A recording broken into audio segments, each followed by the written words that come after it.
Hi friends, welcome to my channel. V R Varshavarma. బాగున్నారా? నేను బాగున్నాను. మీరందరూ బాగుండాలని కోరుకుంటున్నాను. ఇది ఉదయాన్నే అండి, ఉదయాన్నే శుక్రవారం రోజున ఇదిగోండి కిందకు వచ్చి ఇలా ముగ్గు వేసుకున్నానండి. ప్రతి శుక్రవారం పద్మం ముగ్గే వేసుకుంటానండి. నాకు చాలా ఇష్టం. అలాగే అమ్మవారికి ఇష్టమైన ముగ్గు అంట కదా. కొంచెం తెల్లవారంగానే మా ఇంటి ముందు కొండ అయితే చూసారండి, అచ్చం తిరుపతి కొండలాగే ఉంటుంది. మా ఊరిని మీలో ఎవరైనా గుర్తుపట్టి ఉంటే కామెంట్ చేయండి. ఇంకా పూజకి పూలు తెచ్చుకుందామని పూల దగ్గరికి అయితే వచ్చాను. ప్రతి ఇంటి ముందు ఇలాంటి చెట్టు ఒకటి ఉంటే చాలండి, పూజకి కావాల్సిన పూలను అయితే ఇస్తుంది. ఇంకా నేను పూలు తెచ్చుకొని పూజ అయితే చేసేసుకున్నానండి. ఇది శుక్రవారం రోజు వీడియో అండి. ప్రతి శుక్రవారం నేనైతే ఇదిగోండి ఇక్కడ ఇలా నిమ్మకాయల్ని పూజలో పెట్టుకొని ఆ నిమ్మకాయలకి పసుపు కుంకుమ అద్ది నేనైతే గడపల దగ్గరికి పెట్టుకుంటానండి. అంతేకాకుండా ప్రసాదంకి అయితే నేను బెల్లం పెడతానండి. ప్రతిరోజు పాయసం, పరమాన్నాళ్ళు, పులిహారాలు ఇలా పెట్టుకోవాలంటే నాకైతే వీలు కాదండి. అందుకని నేను అయితే ప్రసాదం అయితే బెల్లం పెట్టుకుంటాను. ఇదిగోండి ఇలా ఉప్పు వేసుకొని ఆ ఉప్పులో ఒక పక్కనేమో పసుపుతోటి ఒక పక్కేమో కుంకుమతోటి పెట్టుకుంటాను. అలాగే గడపకు కూడా అయితే ప్రతి శుక్రవారం పూట పూలు అయితే పెట్టుకోవటానికి ట్రై చేస్తానండి.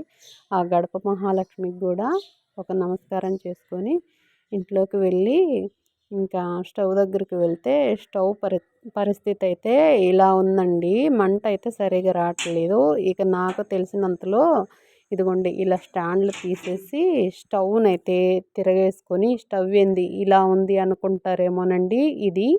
ఈ స్టవ్ తీసుకొని సుమారు 15 సంవత్సరాలు అవుతుందండి.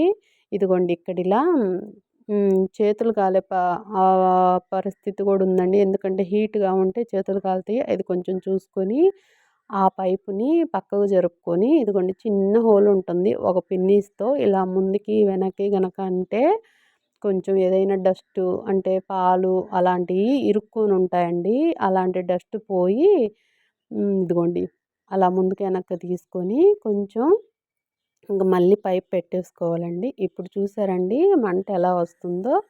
ఇదిగోండి అయిపోయింది. ఇంకా నేను ఓ పక్క వంటకైతే దొండకాయలు కట్ చేసుకున్నాను, ఓ పక్క టీ రెడీ చేసుకుంటున్నాను, ఓ పక్క పిల్లలకేమో స్నానానికి వేడి నీళ్ళు అయితే పెట్టేశానండి. అసలు జాబ్ చేసే మహిళలు అంటే జాబ్ చేసే ఆడవాళ్ళు ఇంట్లో బయట ఎలా చేస్తున్నారోనండి. వాళ్ళందరికైతే హ్యాట్సాప్ అండి. ఇంట్లో చేయటానికే ఒక రోజంతా సరిపోతుంది.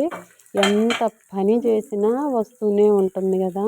ఇంకా ఇలా వర్కింగ్ ఉమెన్స్కి అయితే వాళ్ళందరికీ హ్యాట్సాప్. ఇక్కడ నేనైతే ఇంకా దొండకాయ తాలింపు చేసేసి ఆ కూర అయితే రెడీ అయిపోయింది. ఇంకా తాలింపు పక్కన పెట్టేసుకొని టిఫిన్కి అయితే ఉప్మా చేస్తున్నానండి.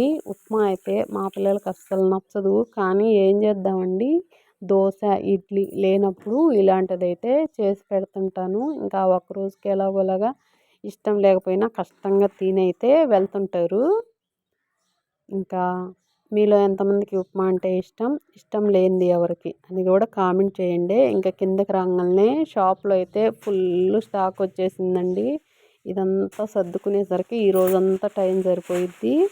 ఇంకా బయట చూడంగానే శుక్రవారం రోజు కదా, ఇదిగోండి గోమహాలక్ష్మిని ఎంత చక్కగా పసుపు కుంకుమలతో అలంకరించారో చూడండి. మీరు చూసేయండి, దండం పెట్టేసుకోండి. ఇంకా నా వీడియో కనుక మీకు నచ్చినట్లయితే ప్లీజ్ లైక్, షేర్, సబ్స్క్రైబ్ చేసుకోండి. నా వీడియో మీద మీ అభిప్రాయాన్ని కామెంట్ రూపంలో తెలపండి. ఫ్రెండ్స్ చూస్తున్నారే కానీ లైక్ చేయట్లేదు, కామెంట్ చేయట్లేదండి. మీ యొక్క లైక్, మీ యొక్క కామెంటు నాకు కొంచెం మోటివేషన్ లాగా ఉంటుందండి.